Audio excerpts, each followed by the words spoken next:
The knock came soft. 3 taps. Then silence.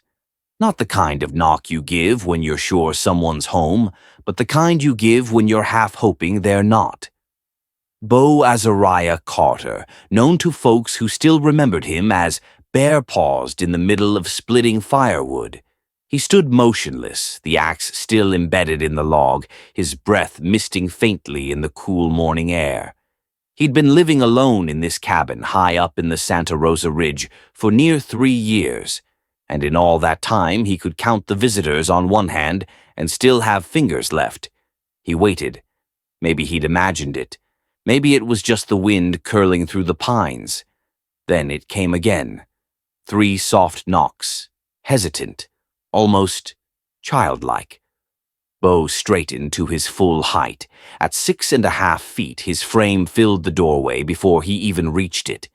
His skin bore the sun-darkened hue of his Apache blood, and across his back stretched a black ink eagle, mid-flight wings spread, talons out. His brown cowboy hat, worn and sweat-stained, shaded his storm-colored eyes.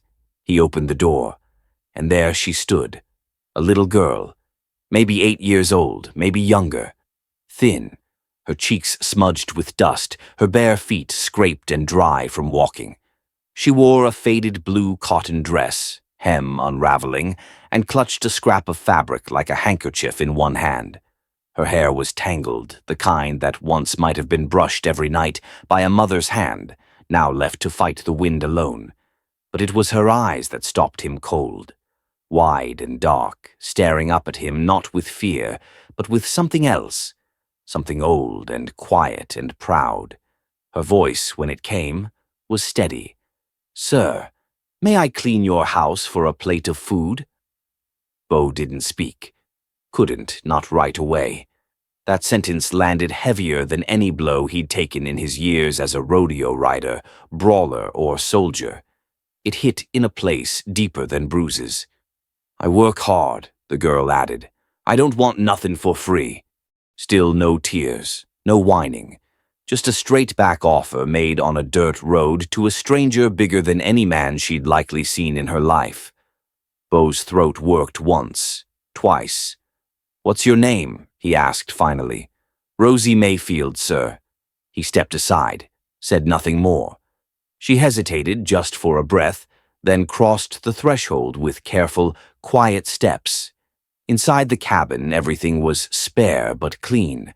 A single bed pushed to the corner, a small wood stove, shelves lined with tins and jars of dried herbs. There were bundles of sage hanging by the window, the smell of pine resin and coffee in the air. A rifle leaned against the wall, and across from the hearth sat a carved chair, worn down by years of solitude. Rosie stood near the center of the room, hands at her sides, waiting. "You'll eat first," Bo said, already ladling the last of yesterday's stew into a bowl. "I can clean first." "That's what I said." "In my house," Bo replied without turning. "Children eat before they work." She studied him a moment, as if unsure if this was a trick. Then she nodded once. He handed her the bowl venison stew with a heel of sourdough he'd made 2 days back, and watched as she sat carefully at the small table, lifted the spoon, and began to eat, slowly, like it was gold, like she hadn't had stew in a long time. She didn't speak again until the bowl was empty. "That was real good," she said. "Thank you." Bo nodded once. Without being told, Rosie stood, looked around, and got to work. She didn't miss a corner, didn't half do a thing. She found a cloth and a bucket without asking, scrubbed the floor until the knots in the wood showed clean, dusted the shelves, washed the windows, folded the spare blanket at the foot of the bed, and swept under the stove. Bo sat out front while she worked, carving a length of cedar into a fish hook, not because he needed one, just to keep his hands busy. When he came back inside, the room smelled faintly of lye soap and pine. Rosie stood near the door, small hands still damp, hair falling in her eyes. "I did the best I could, sir." "You got a nice home." He looked around. Somehow the place felt warmer, lighter. "You do this for many folks?" he asked. "No, sir. Just you. I seen your place last week from the ridge. Took me 2 days to walk here." "Where's your people?" "Just me and Mama," she said. "Used to be Daddy, too. But he's gone." Her voice stayed steady, but the light in her eyes dimmed just a little. "She's real sick," Rosie added. "Mama. Fever don't break. Ain't got no money for a doctor." "Just got each other." Bo said nothing. He stared at the floor for a moment, his boot tapping once against the boards. Then he turned, took down a leather satchel from a high shelf, filled it with bundles of herbs, wrapped in cloth, bound with twine, took down a jug of clean water, a jar of honey, and tucked a flask of whiskey into his belt. "Show me," he said. Rosie blinked up at him. "Your mama," Bo said again. "Take me to her." The house with the blue door sat half sunk into the hillside, like it was hiding from the world. The walls were cracked adobe, the windows too small for light, but the door painted years ago in a brave shade of turquoise still stood. Bo ducked to enter. Rosie let him inside without ceremony. The air smelled of sickness and dust. On the bed lay a woman who could have been 25 or 45. Her skin was slick with fever, her eyes fluttering behind closed lids. Bo didn't speak. He knelt by the bed, checked her pulse, her breath. The signs were clear. Waterborne fever. Maybe from the well, maybe from spoiled meat. Rosie hovered nearby, fingers knotted in her dress. "Can you help her?" Bo nodded. Once.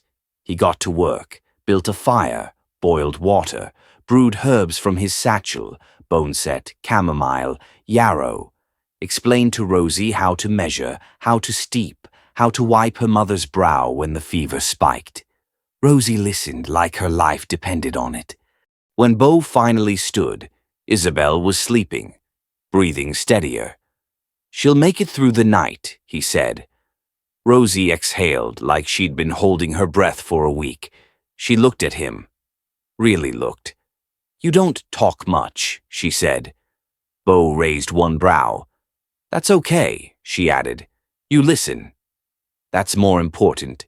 He almost smiled. Almost. Outside, dusk settled over the valley.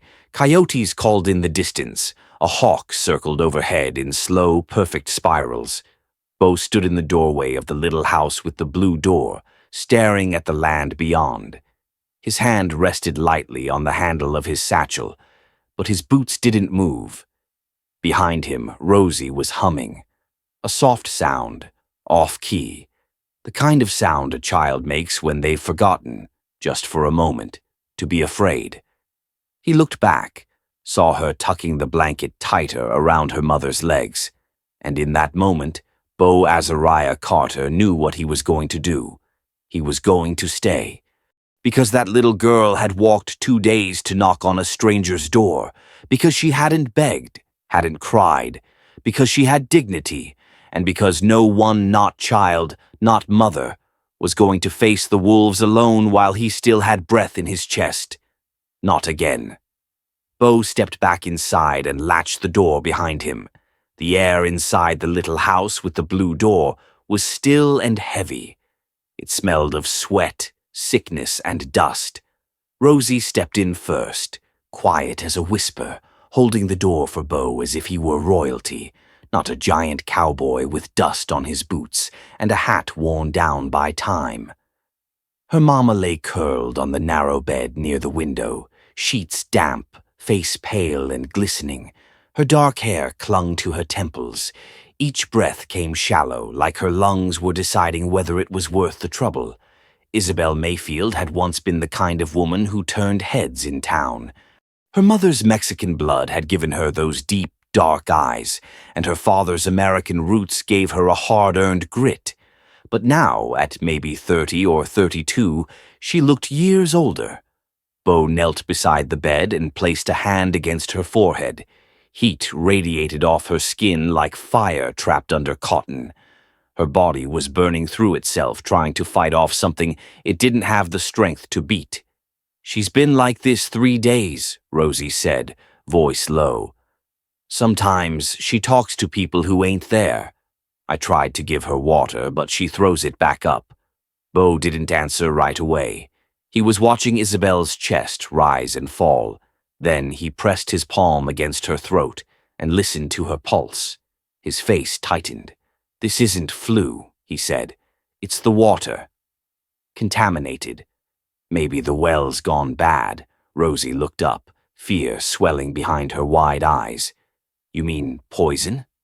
"Not poison like someone meant it, just bad water. Dirty. Maybe from the last flood, maybe from a dead animal nearby." He stood up, already moving. "You stay here." "I'll be back before sundown." Rosie blinked fast.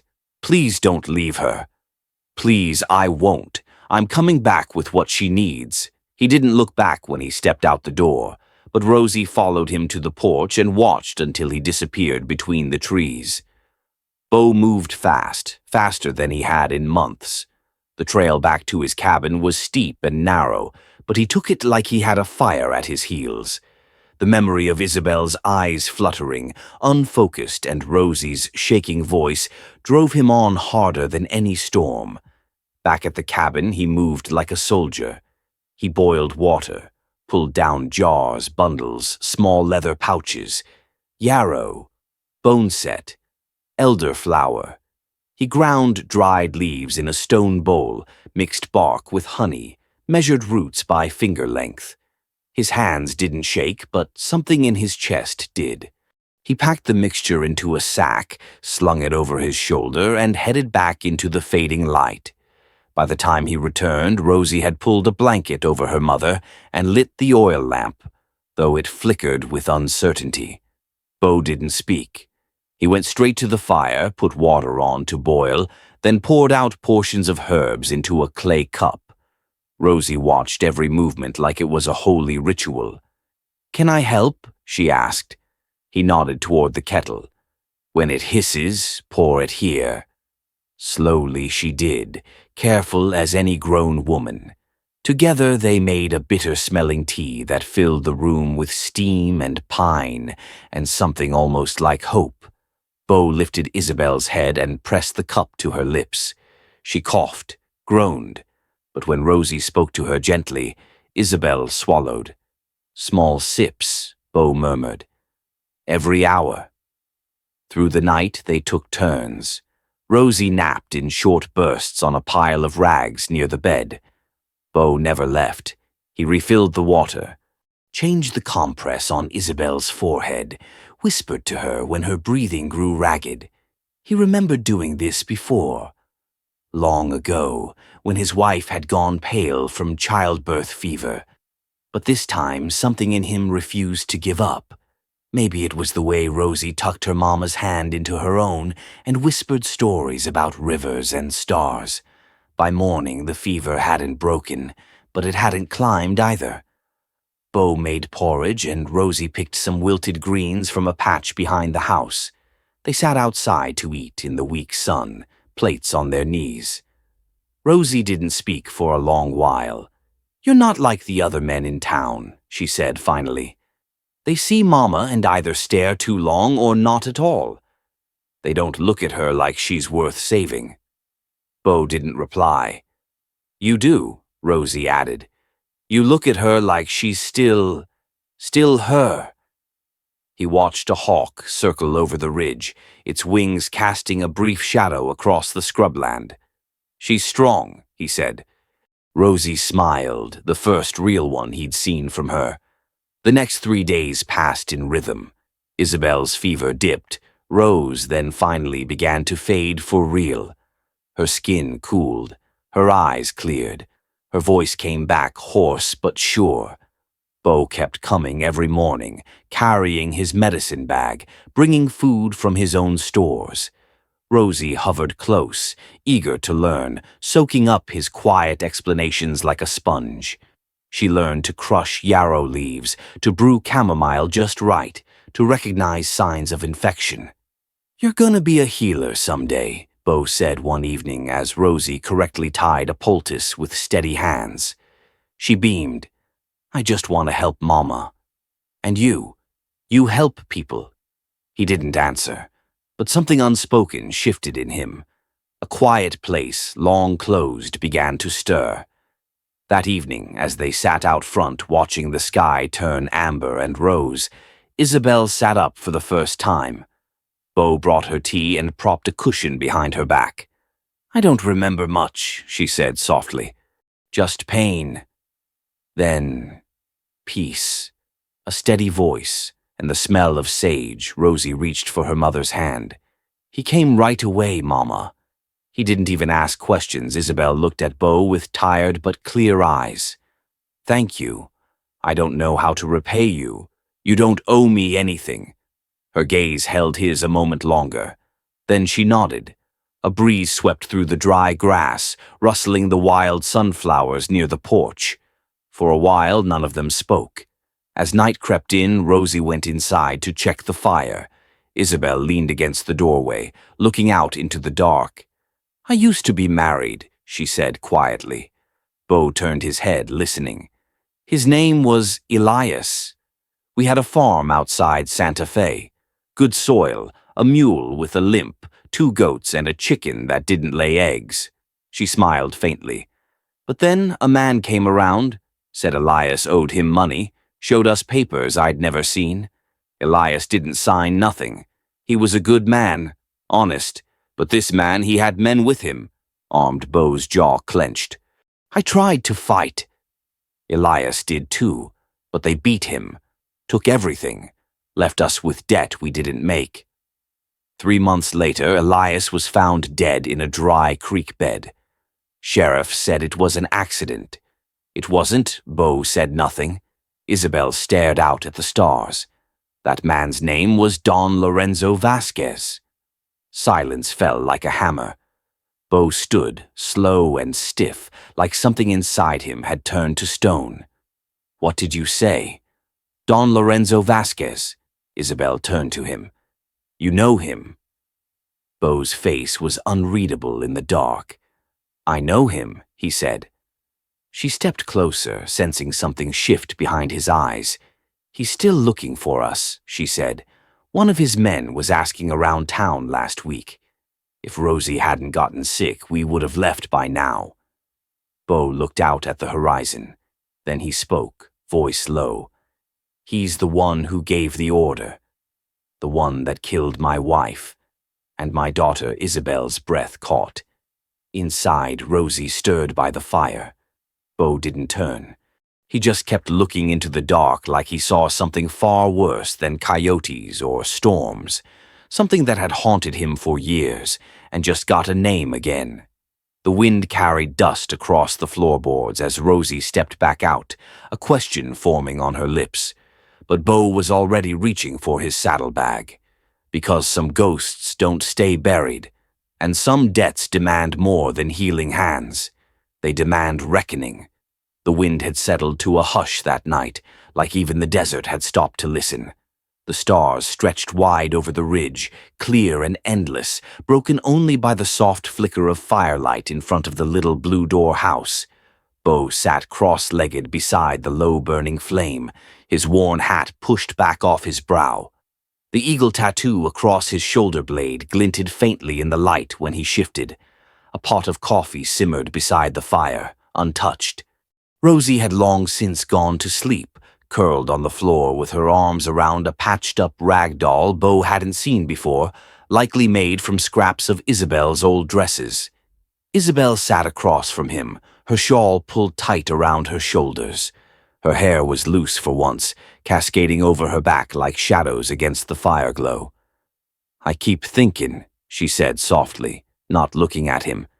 If she hadn't knocked on your door, she might have walked straight into a snake den. Bo's voice came quiet. She didn't beg. That's what made me stop. No, she wouldn't. Rosie's got that from her father. Isabel stirred the embers with a stick, eyes focused on the orange heat. Elias was the kind of man who'd starve before he asked for charity. He believed the land would always provide.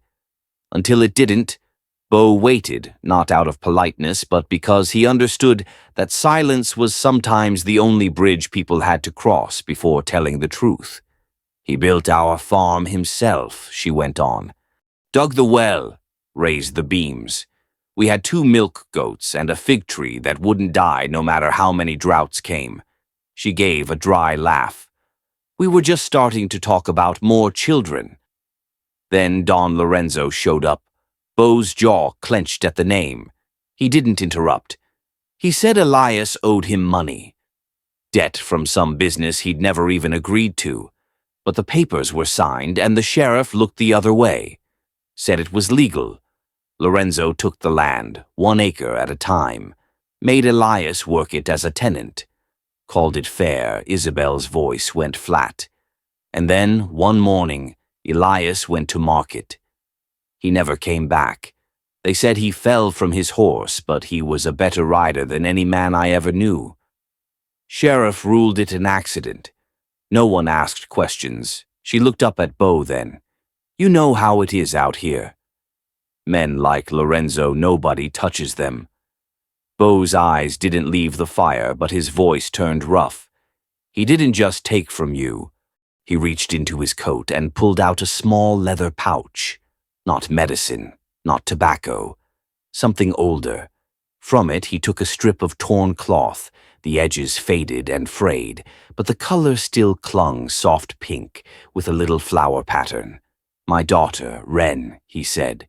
She was 6 when the cavalry came. Isabel froze, her hands going still. They said we were hiding raiders. Said we were a threat. But we weren't warriors. We were farmers, families. My wife, Lena, tried to shield Wren, tried to run with her through the trees.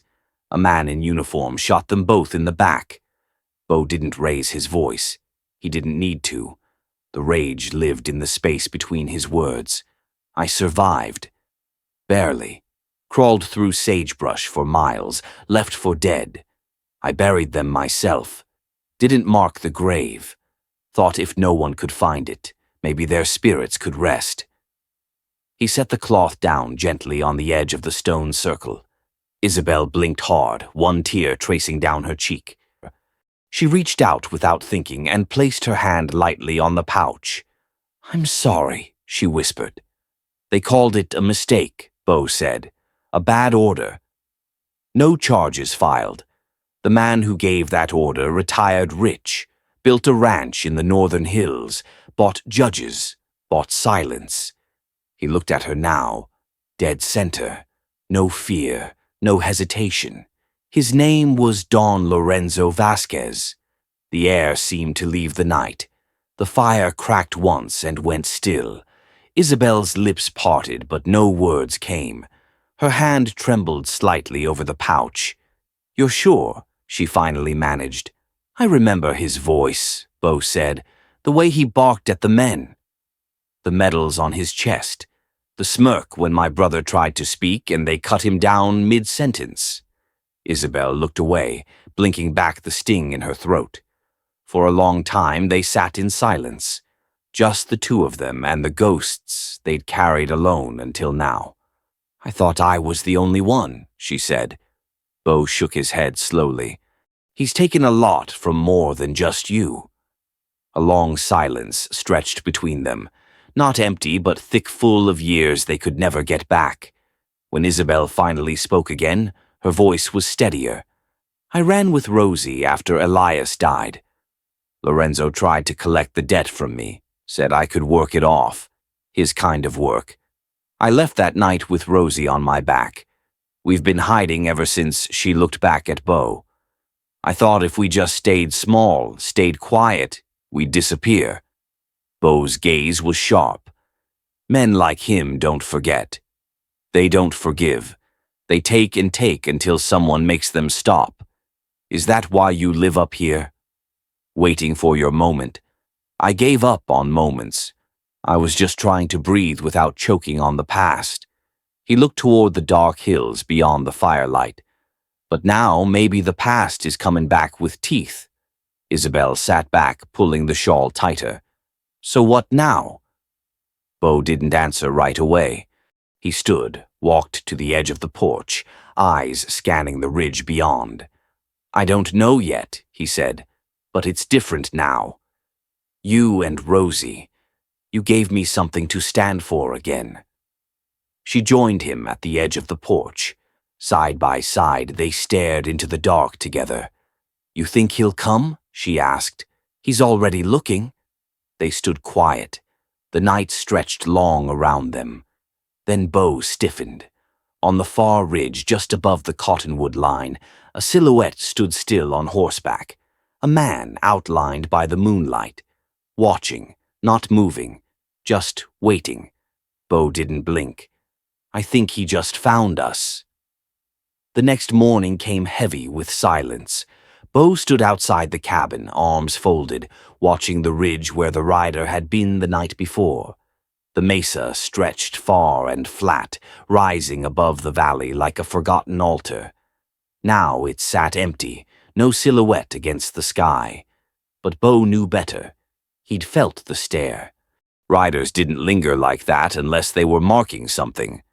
Isabel stepped out with a cup of weak coffee in her hands. She followed his gaze. "He's gone?" she asked. "For now," Bo answered. "But you think he'll be back?" "I know he will." Isabel's fingers gripped the cup tighter. "Was it him?" "No," Bo said. "Not Lorenzo. But it was someone close." "Who?" "Diego Herrera." The name hit her like a slap. Her eyes widened and her breath caught. "You're sure?" Bo nodded once. "I've seen him before."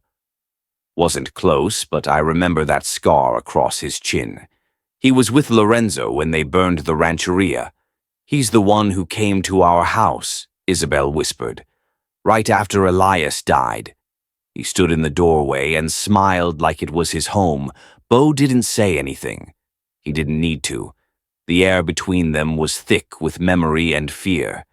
Inside, Rosie was humming quietly as she helped fold the last of their dry laundry.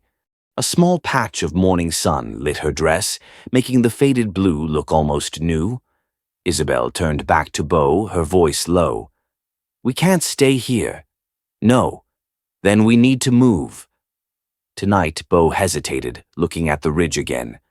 "Tonight," he agreed. The rest of the day passed in a strange, suspended quiet. Rosie sensed something had shifted, but neither Bo nor Isabel explained. They just packed slowly and deliberately.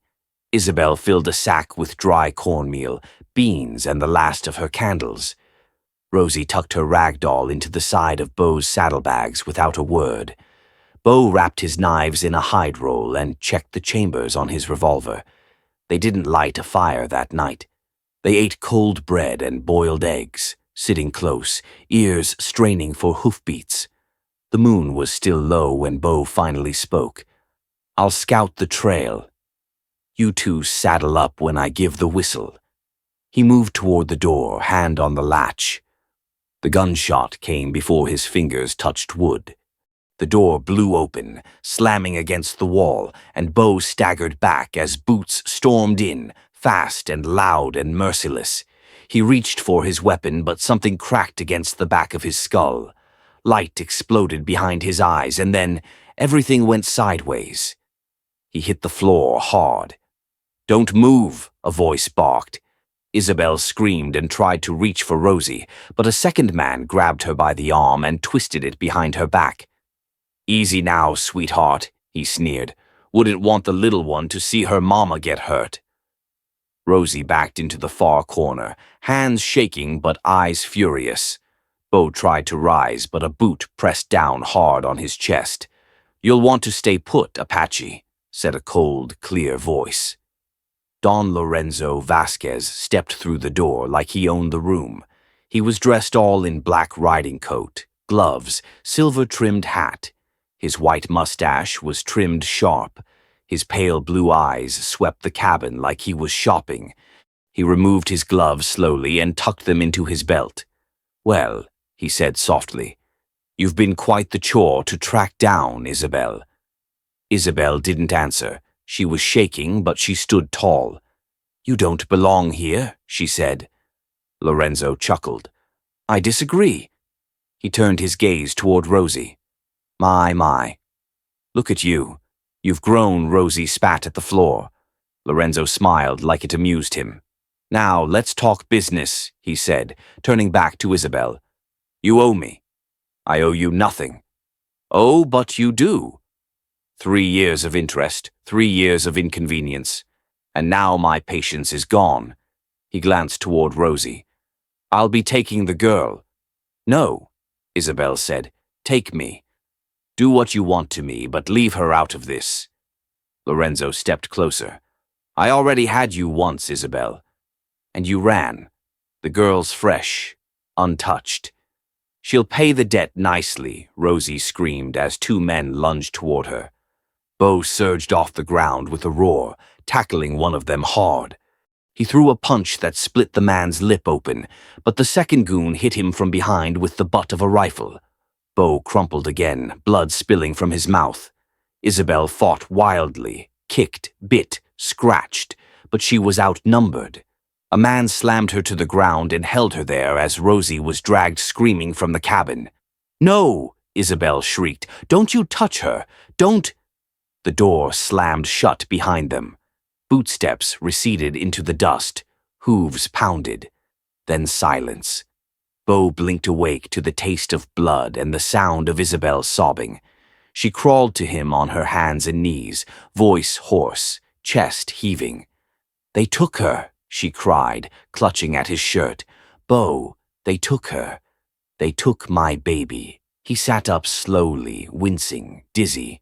But her words hit him harder than any rifle stock.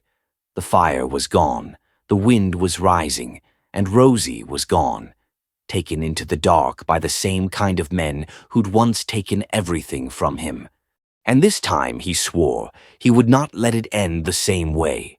The sky was bleeding orange across the western hills when Bo finally stood.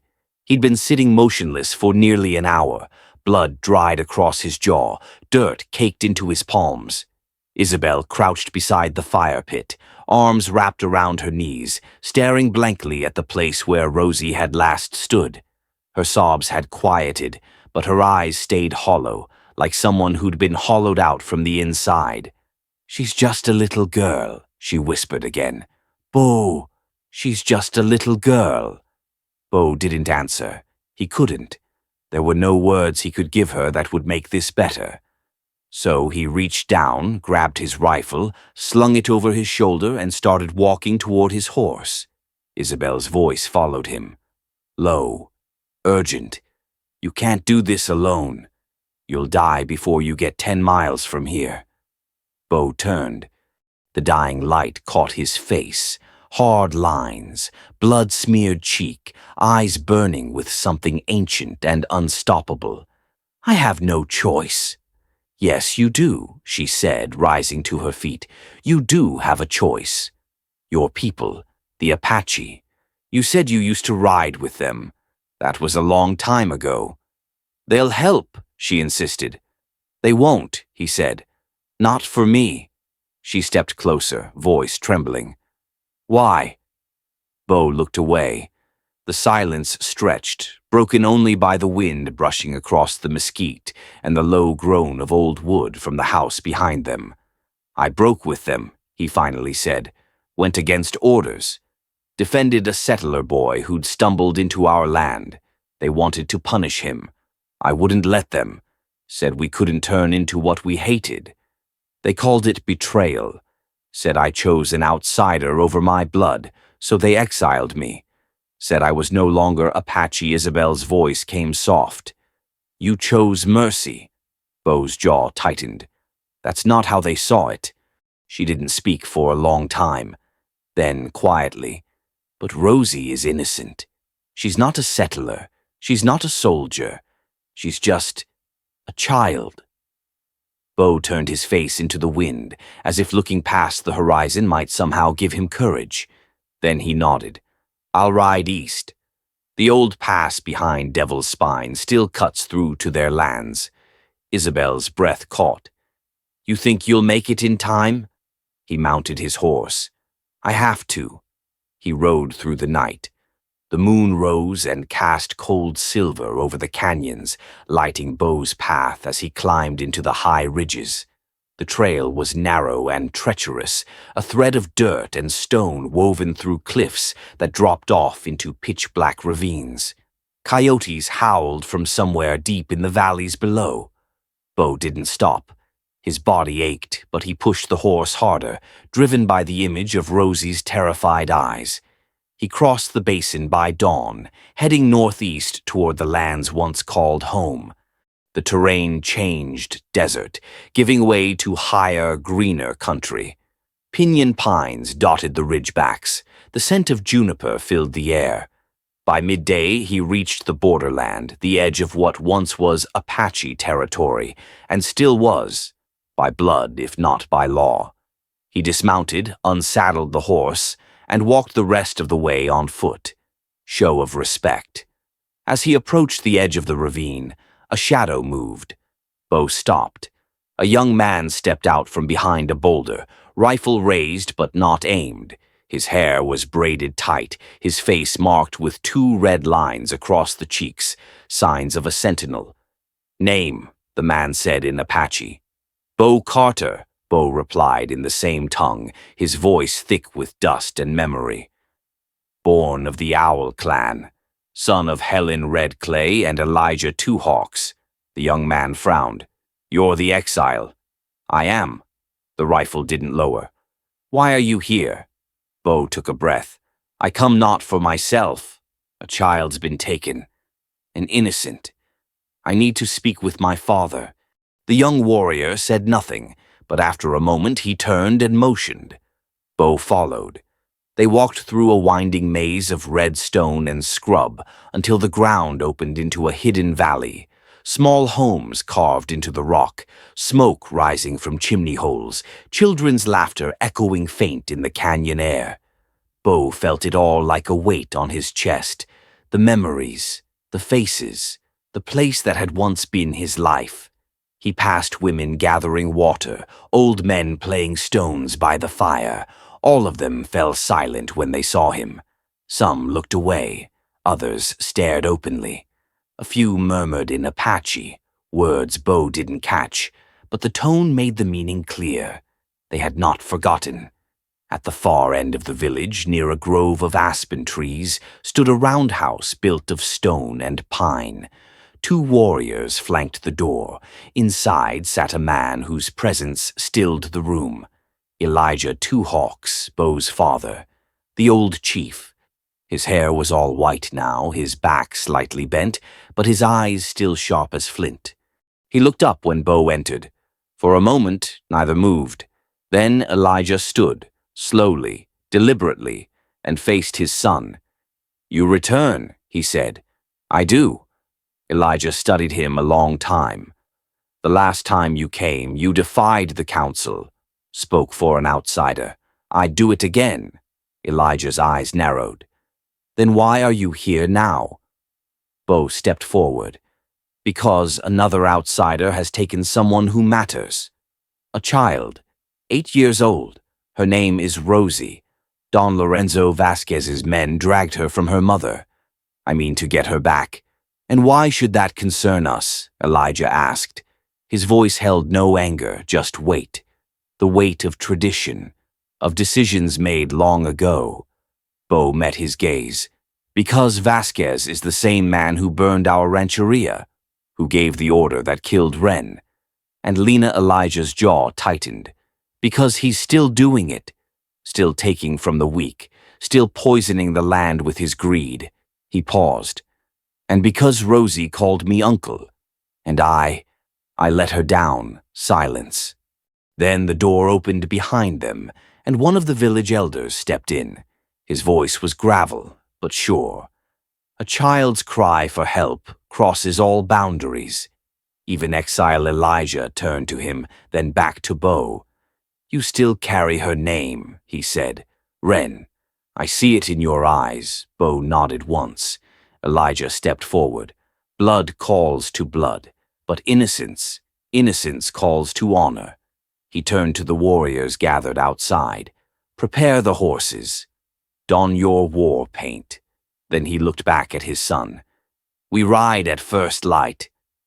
Bo closed his eyes just for a breath, and for the first time in 3 years, the weight in his chest eased. Rosie had one thing Don Lorenzo didn't count on: family, and a people who knew the land better than death itself. The mountains swallowed them whole. At twilight, Bo rode into the canyon with 6 Apache warriors at his side, silent as ghosts, faces streaked with black ash and ochre, war paint drawn in tight, purposeful lines. They said little. Men like these didn't need words to understand one another. Chief Elijah rode ahead, wrapped in his bone-colored cloak, his white hair pulled back in a long braid. His horse made no sound on the narrow trail. The other 5 walk in: Tall Crow, Hawk's son, Mateo, and Eli Redbone, rode with the patience of men who had hunted panther and lived to speak of it. No one asked Bo if he was ready. They trusted the look in his eyes. As the stars began to prick the dark sky, they reached the ledge above the gorge where the caves began. Bo crouched beside Elijah and peered down. The glow of lanterns flickered from within the largest cave opening. Smoke drifted up in slow curls, mixing with the mountain mist. Below, Don Lorenzo's camp buzzed with the careless arrogance of men who thought they were safe. A pair of guards stood half alert at the entrance, rifles slung loose, laughing at something neither would remember come morning. Bo's fingers curled around the hilt of his knife. "They're soft," Joaquin murmured. "Fat on stolen food." "Then we cut through them," Bo replied. Elijah pointed west, toward a shadowy break in the rocks. "There's a secondary path. It drops behind the caves. Mateo and Eli take that route, create noise, draw them away. The rest of us go straight in. We move like smoke." No one questioned him. Orders were understood like instinct. Minutes later, the warriors disappeared into the trees, swallowed by the dark. Bo waited with Joaquin and Hawk's son. He breathed slow, measured. The scent of pine and smoke filled his lungs. Below, the 2 guards were still joking, oblivious. The time came. Bo slid down the ridge like he'd done 100 times before, boots finding silent footholds, hands brushing stone. His knife glinted only once as he moved. He reached the first guard before the man realized anyone was there. One quick thrust, silent. The man sagged forward. Bo eased him down, no sound. The second turned, eyes widening, but Joaquin was already behind him, a loop of hide around his throat. 2 down. The entrance lay open. Inside, the air shifted, cooler, damper, full of dust and secrets. Torches burned in sconces along the walls. Footsteps echoed from deeper within, the unmistakable shuffle of boots over stone. Bo signaled. They pressed forward, hugging the walls, stepping over discarded crates and rotting supplies. Farther in, the tunnel forked. Bo paused, listening. Then a sound, a cough, faint, soft, a child's cough. His heart slammed against his ribs. He followed the sound past a collapsed timber, deeper into the dark. A low cell door came into view, wood and iron, hastily built. Inside, 4 people huddled, 2 older men, a woman, and a small figure pressed against the back wall. "Rosie." Bo stepped forward, crouched low. "Rosie," he whispered. She looked up, her face thinner. Dirt streaked across her cheeks, but her eyes, those eyes were steady, burning. "Uncle Bo," he swallowed hard. "I'm here." "I'm getting you out," a voice behind him barked something in Spanish. Bo turned just in time to see a pistol raise and Hawk's son tackle the shooter into the wall. The gun went off, ricocheting. A scream echoed down the corridor. No more stealth now. Bo drove his knife into the lock, once, twice. It snapped free. He yanked the door open and reached for Rosie. She ran into his arms like she'd never let go. "I knew you'd come," she whispered into his chest. Gunfire sparked from down the tunnel. Shouts rang out. The mountain echoed with chaos. "Time to go," Joaquin shouted, dragging the woman from the cell. Bo scooped Rosie into his arms and ran. His legs remembered the path, his instincts sharper than ever. Behind them, bullets hissed. One grazed the wall near Rosie's head, throwing sparks. Mateo's diversion had worked too well. Half the camp was scrambling inside now, looking for the intruders. Bo and the warriors slipped through the crumbling shaft Elijah had shown him years before. It twisted up and around, a narrow spine through the stone. At one point they had to crawl. But finally they emerged above the gorge. Moonlight poured over them. Below, the camp still burned with confusion. But the warriors were already mounting their horses. Bo held Rosie close as he slid onto his own. "We're going home," he said. "Where's Mama?" she asked, voice trembling now that the danger had passed. "She's safe," Bo promised. They rode hard, no talking, no rest. And Bo didn't look back. He couldn't. Not yet. Not until the girl in his arms was laughing again. Not until the fire in his chest became peace. That would come later. For now, they rode through the smoke and out the other side. The valley didn't show itself until the very last turn. They came through a narrow pass at dawn, the world behind them still cloaked in a smoky gray hush. Ahead lay a place that didn't exist on any map, protected by cliffs on all sides, fed by a hidden spring, green in places where the desert forgot to be cruel. Wildflowers brushed against the horses' legs, and pine trees leaned into the breeze like old men listening to a story they hadn't heard in years. This was where the Apache went when they wanted to disappear, where Bo had once been a boy, then a brother, then a man, and then an outcast. Now he was something else. Rosie was asleep against his chest, her little fingers still knotted into his shirt.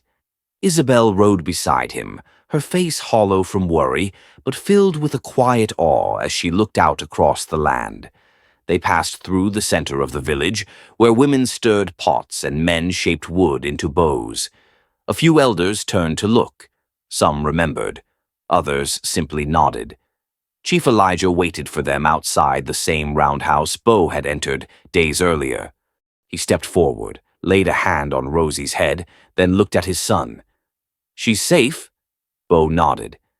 "Tired, but safe." Rosie blinked awake, saw Elijah, and whispered, "Are you the chief?" Elijah smiled. "Only when I have to be." She squinted at him.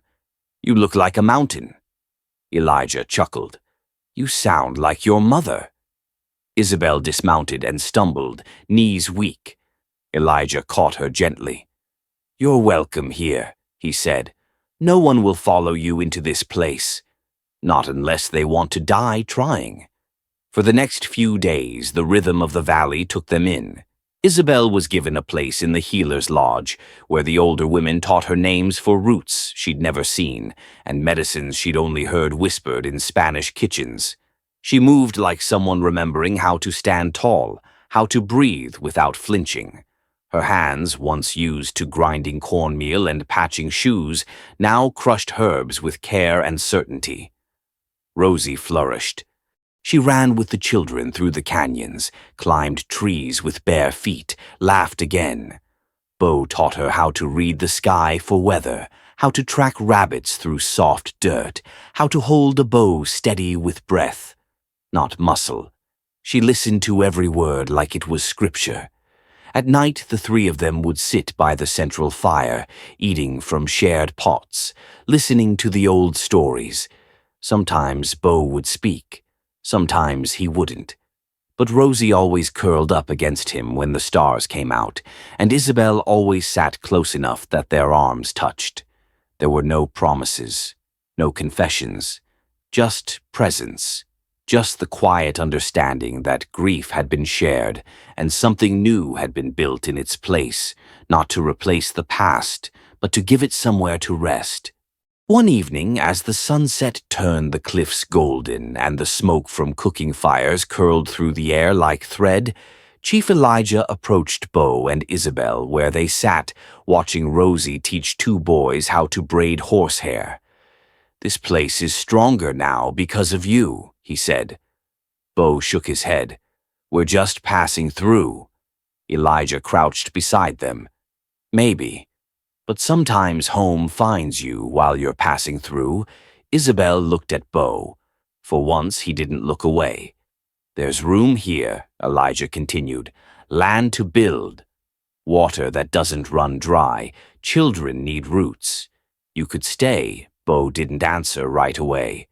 But when he looked out over the valley at Rosie chasing fireflies barefoot, at Isabel smiling for the first time in years, he felt something crack open, a door he'd sealed shut long ago. He nodded just once. That night, he and Isabel laid down on a blanket beneath the stars.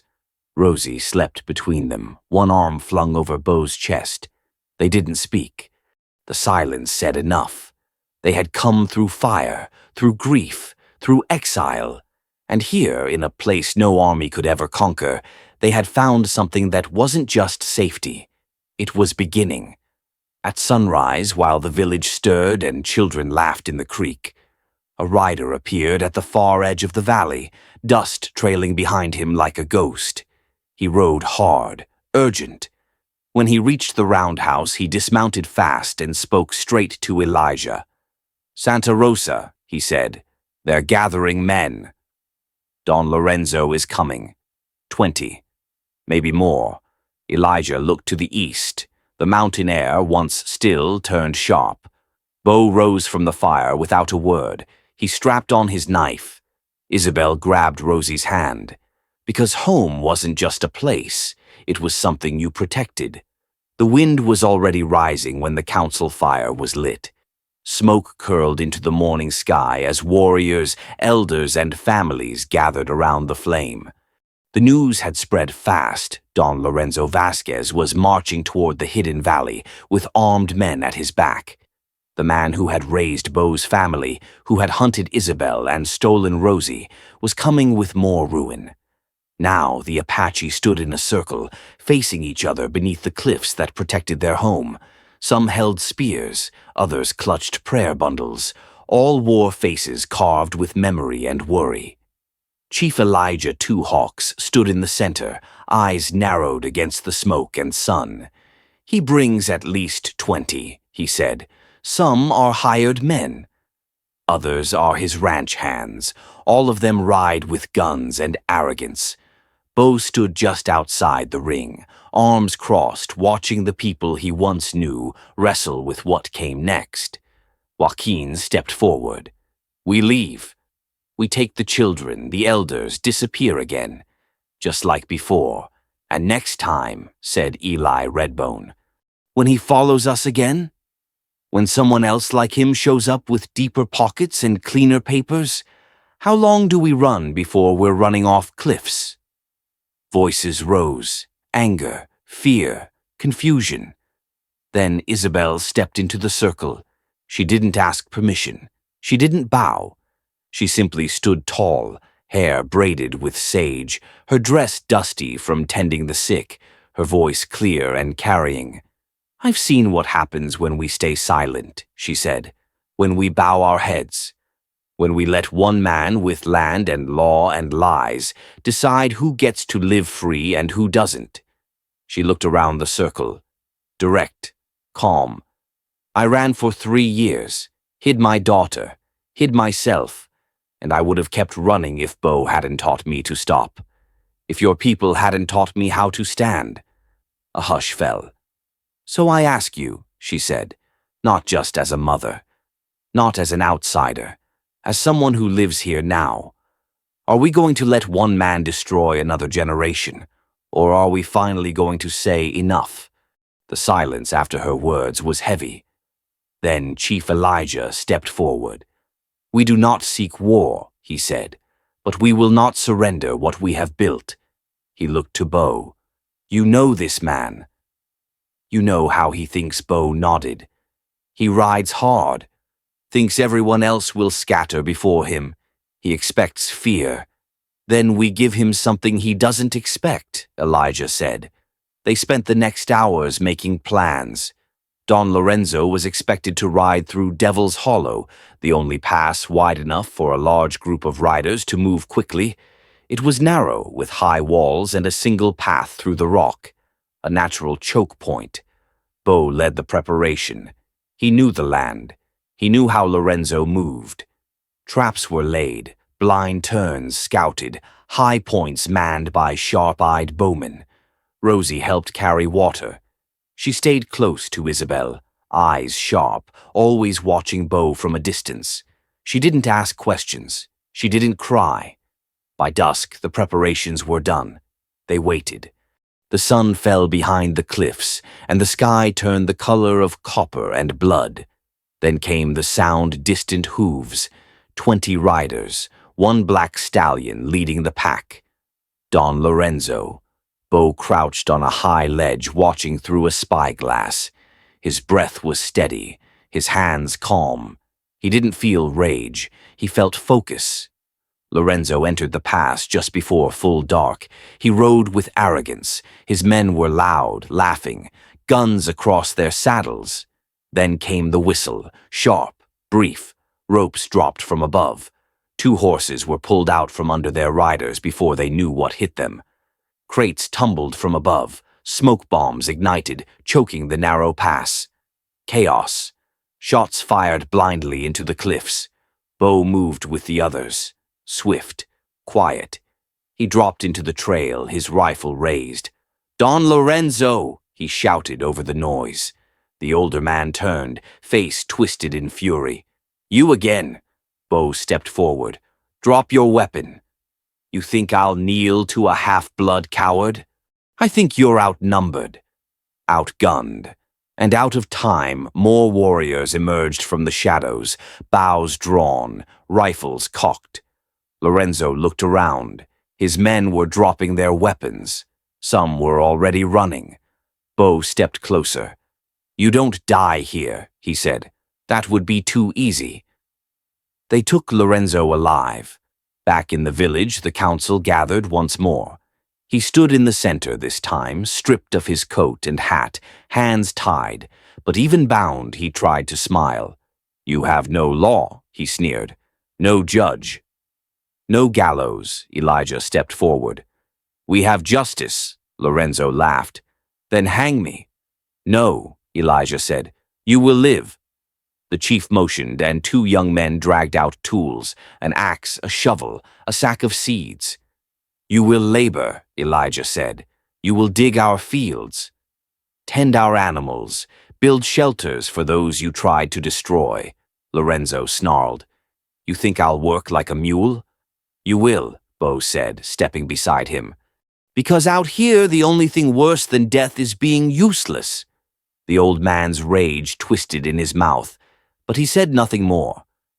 The next morning, Rosie stood beside Bo as the sun rose over the valley. She was barefoot, hair braided tight. She held his hand, quiet for a long while. Then she looked up at him. "Uncle," she asked, "can I stay here forever?" Bo knelt beside her.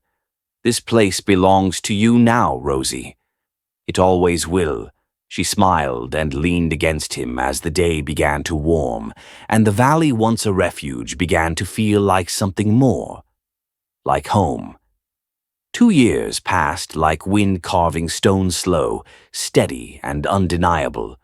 The valley bloomed with color now, not just the wildflowers that crept along the ridge each spring, but the people, the languages, the lives. What had once been a place of hiding had grown into something else. Not a village exactly, not a fort, a community, built from scratch, pain, and grace. Rosie ran barefoot through the high grass, her braids flying behind her, a hand-stitched satchel bouncing at her side.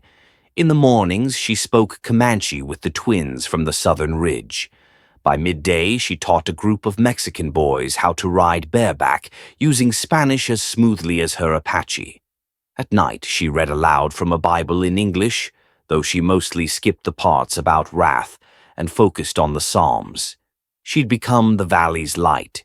She showed children how to sort wild herbs by touch, not just smell.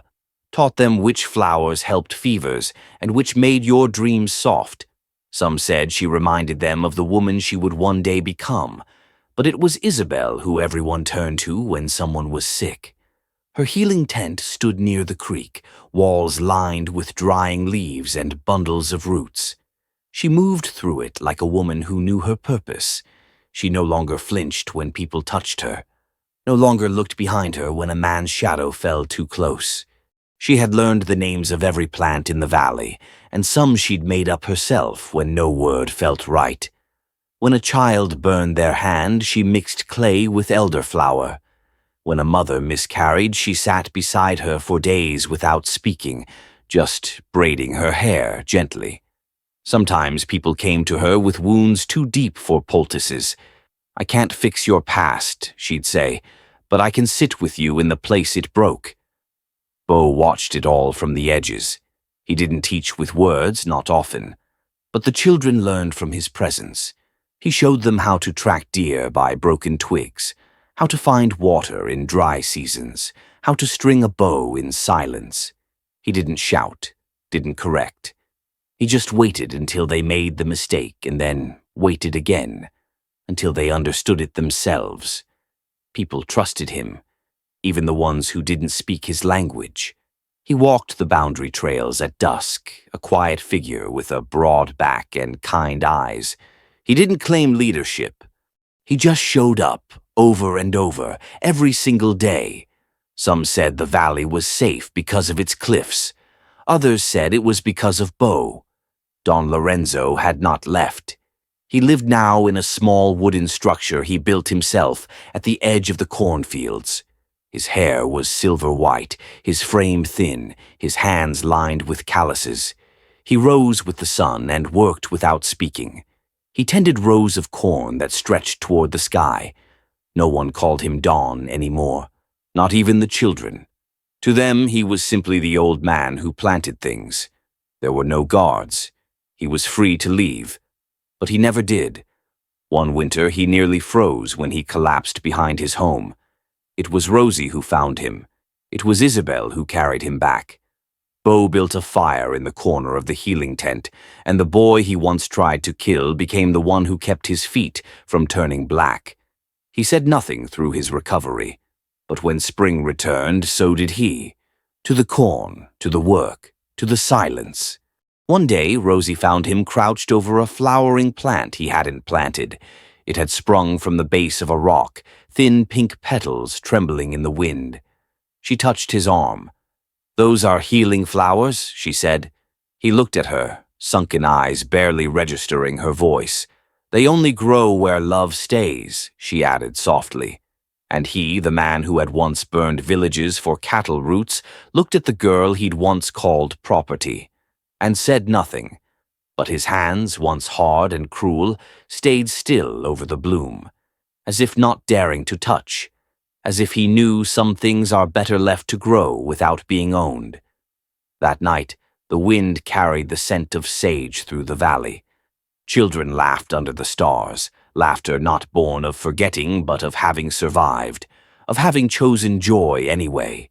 And Rosie, curled beside Isabel on the porch, whispered into the dusk, "The healing flowers only grow where love stays." The last light of day stretched long across the valley, turning the hills gold, then blue, then violet. Crickets had started their gentle chorus, and the sky overhead was beginning to speckle with stars. Bo sat on the front porch of their small wooden house, a mug of warm tea cupped in his calloused hands. Isabel sat beside him, her shawl wrapped around her shoulders, the scent of dried lavender clinging to her skin. Rosie lay between them, her head resting on Isabel's lap, her fingers idly tracing shapes into the wood beneath her. "Tell me again," Rosie said, voice soft as dusk, "about the spirits that help children find home." Bo looked out over the hills, toward the ridge where the moon would soon rise. He didn't speak at first. He let the silence stretch just long enough for the words to settle in.